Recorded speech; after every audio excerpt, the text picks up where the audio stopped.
माँ Pratima recording studio Sheikhpura. DJ Ajay मलमल।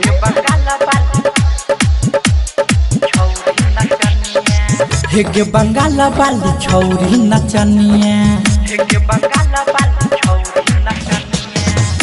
बंगाल वाली छौरी नचनिया, आई बने भैरी रात के कनिया। हेगे बंगाल वाली छौरी नचनिया, आई बने भैरी रात के कनिया। हेगे निक से कम रही लहने, हेगे निक से कम रही लहने, नहीं तो स्टेज पर हम चढ़ जबगे।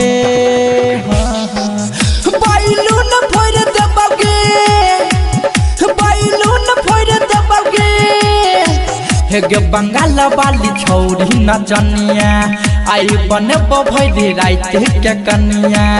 हेगे निक से कम रही लहने, हेगे निक से कम रही लहने, नहीं तो स्टेज पर हम चढ़ जबगे। बैलून फोड़ देबगे, बैलून फोड़ देबगे।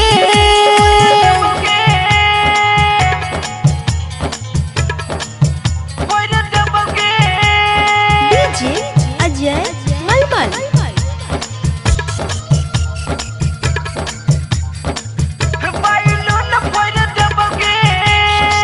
फूल दी है तोहर चोली छोटाइट, बारह छो छौरा सब ले जर लाइट।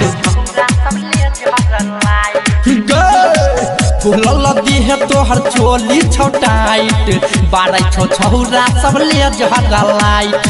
देखी के तोहर चढ़ल जवानी, छूटे छै बूढ़ा बहुत के मुँह से पानी। हेगे टेंगरी से घगरी हटाने, हेगे टेंगरी से घगरी हटाने, नहीं तो स्टेज पर हम चढ़ जबगे। बैलून फोड़ देबगे, बैलून फोड़ देबगे। स्टेज पर हम चढ़ जबगे। डीजे अजय मलमल।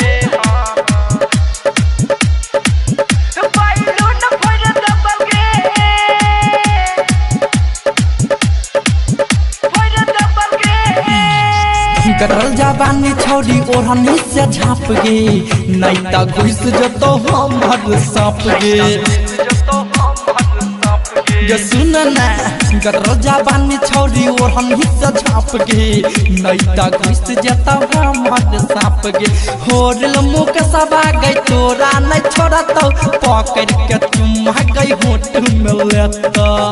हेगे सोनू दरभंगिया कहै छ, हेगे अजय सुबोध कहै छ, तोरा दिन में भर दिन नचैबोगे। बैलून फोड़ देबोगे, बैलून फोड़ देबोगे। हेगे बंगाल वाली छौरी नचनिया, आई बने भैरी रात के कनिया। हेगे निक से कम रही लहने, हेगे निक से कम रही लहने, नहीं तो स्टेज पर हम चढ़ जबगे। बैलून फोड़ देबगे।